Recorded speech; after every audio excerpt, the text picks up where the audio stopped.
Good morning. So for my Teach Me assignment, I'm going to be talking about greenhouse structures in the classroom. In a lot of high school classrooms, students don't really know what goes into a greenhouse or different structures that greenhouses are offered in.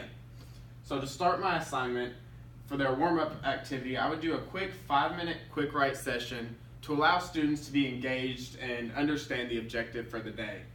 I would ask them the following question of, for the next 5 minutes, write about a greenhouse structure and materials used for greenhouses. A lot of students would think of just their current greenhouse that they have out in their school garden, which would be constructed of aluminum or steel or fiberglass for the roofing and sides. Little would we know that greenhouses are also offered in different plastics and woods. Students would have about 5 minutes to do the quick write activity, and then the class would then discuss for a participation grade that each student has in the course. Following this activity, a brief talk with the students to test their prior knowledge about what they are going to learn about greenhouses and different variables that go into the greenhouse structures. So after the warm-up, we would then go into the basic lecture. So greenhouse structures.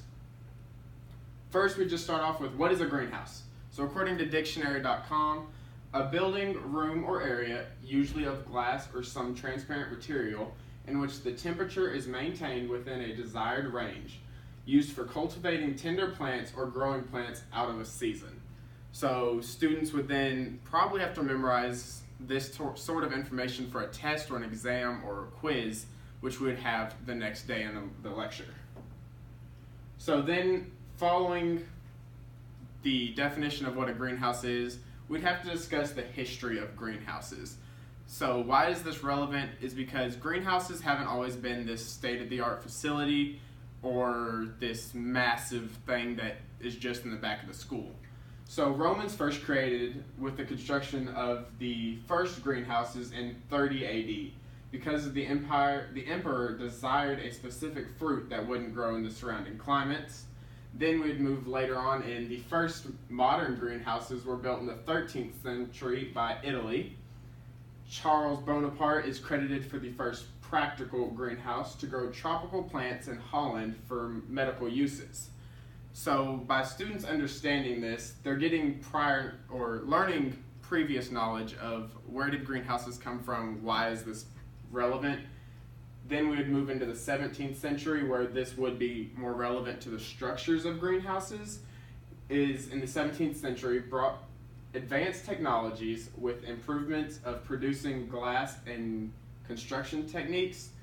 In the Palace of the Versailles, the 500-foot-long greenhouses were the first state-of-the-art modern empire greenhouses that we see today. The Victorian age was also considered the golden age for greenhouses.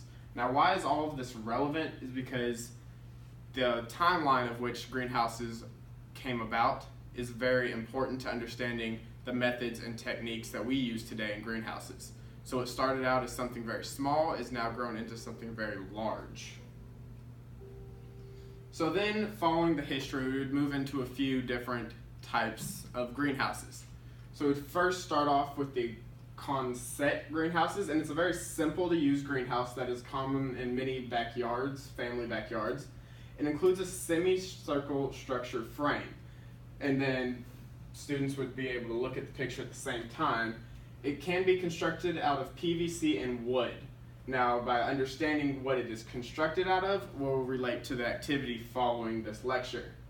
The frame is a semicircle, usually covered with a plastic sheeting, which also helps economically for the family backyards. It is also a freestanding structure. So some pros of this: it is simple and effective construction design.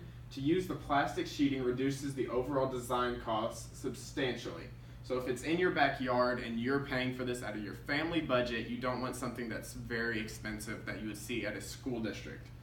So some cons of this is with the sides shaping into a circle, the sidewall height is a restriction, so that way if you have taller plants that grow near the sidewalls, you need to move them towards the middle of the walls or the middle of the greenhouses, so that way they can fully continue to grow until you move them outside.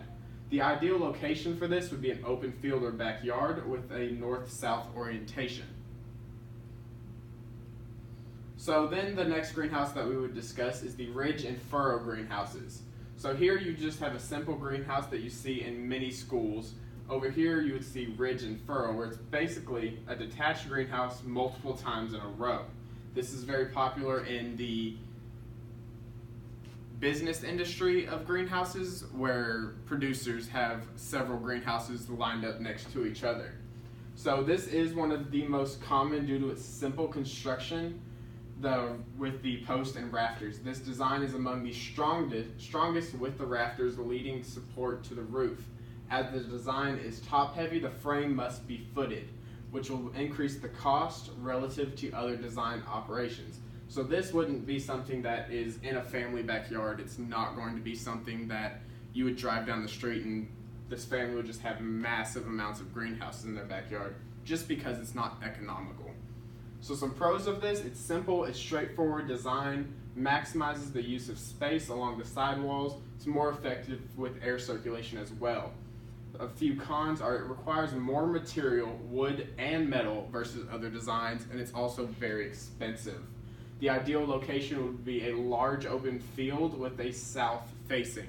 So that way when you have those north facing winds, you don't have all that economical cost once again that causes you to heat your greenhouses. So your cold frame greenhouse, this is something that's very common in many backyards. So when your grandmother just loves her plants that she has in the backyard, but winter's coming and that first freeze is coming, she would take this greenhouse and basically place it over her plants. So there is no bottom to this greenhouse. It's basically two lidded structures with completely enclosed that you can open and close the lids. Now you need to make sure that the lids can open and close, whether that's fancy glass or plastic of some sort, so that way sunlight and air can keep traveling in. So it's used to extend the gardening season. The cold frame is very simple and by far the cheapest greenhouse option. A cold frame structure covers over your garden with glass or plastic, like I said. Anything goes. This is a very DIY example that many people use in their backyards. So a pro to this is the cold frame is one of the most popular designs because of its simplicity. With the bottomless box and a skylight, and the costs are quite manageable. Many simple designs are constructed using open windows and like scrap wood to construct it. So if you have a bunch of old fence pickets or things like that, that's commonly what these are made out of.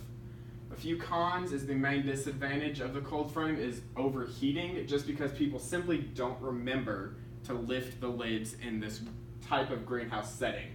You'll go several days and you'll forget that, oh, I didn't open my greenhouse up. There's no way to heat or cool this, so by it being completely enclosed for the cold nights or cold mornings, your plants will be overheated for that simple reason, wither and die.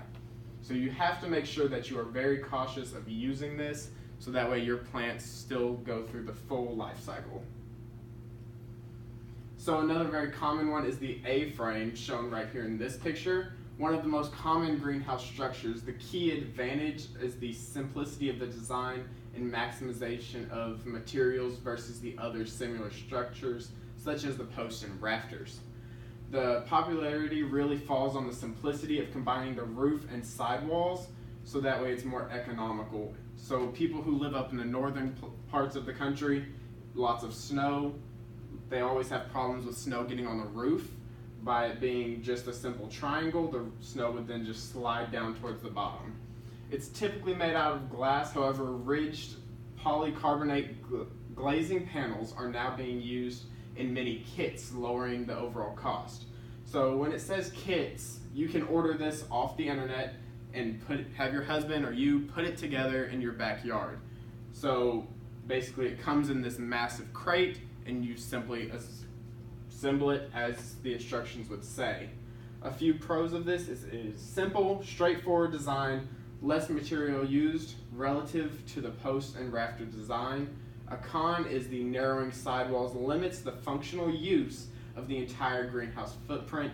Air circulation can also be a problem for the simple reason of, I know it's kind of hard to see in the back, but this would be the only way that air circulates through the greenhouse, as there's no water walls or anything like that.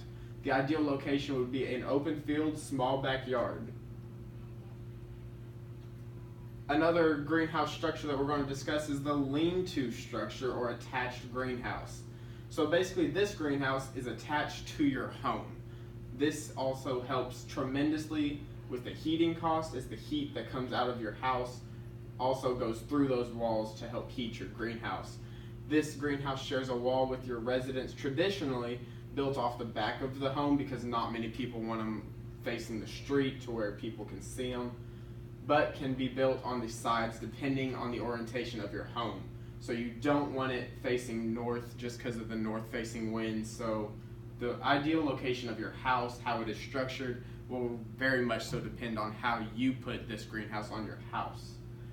Glass is typically used for the structure since it is attached to the home, but you have to make sure during hailstorms or anything like that that the glass doesn't shatter or things happen. Accidents always happen. So pros, as the greenhouse shares a wall with the home, overall construction and costs are lower relative to standalone greenhouses. Lean-to greenhouses are also closer to available electricity, heat, and water, as many of the other ones would be placed out in the middle of a field or out in your backyard where you'd have to run lines to it as well. So a few cons are temperature control is more difficult because the wall of the greenhouse is built on your home, so the sun's heat while also the heat from your home. The ideal location of this greenhouse would be this greenhouse should ideally be attached to the side of the home with southern exposure as opposed to northern exposure. So those were the main different greenhouses that we're going to discuss in this lecture. So a few of the framing materials used.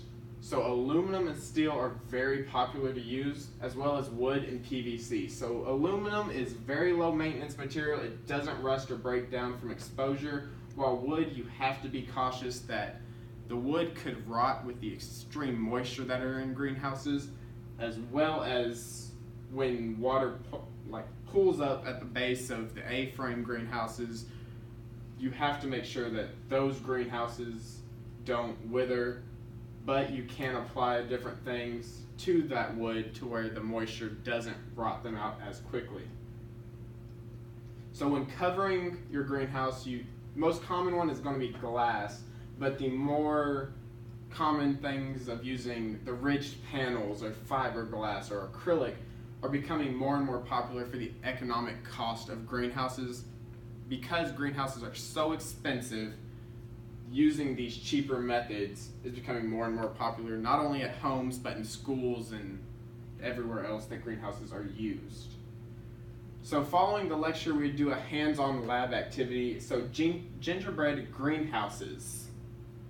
So for the overall instruction of these greenhouses, students will get into 5 equal groups based on the greenhouses that we discussed in the lecture. Each group will be assigned a different structure to construct. Groups will then need to write at least 3 pros and 3 cons from the greenhouses discussed in the lecture.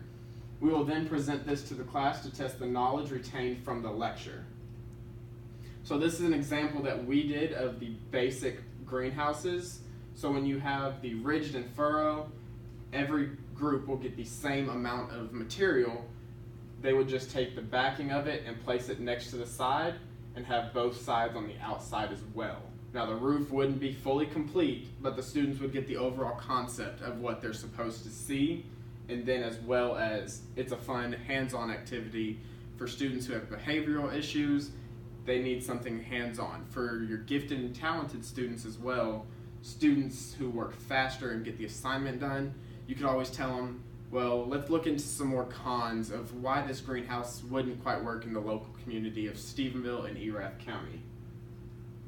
And then to wrap up the lecture, I would show them several different types of greenhouses. So here we would have an example of the A-frame greenhouse, the traditional greenhouse, as well as how to show them to do ridged and furrow, or to basically get creative and do the semicircle of a greenhouse as well. I would then walk around the room and monitor to see if any students have any questions, and that would wrap up our lesson for the day.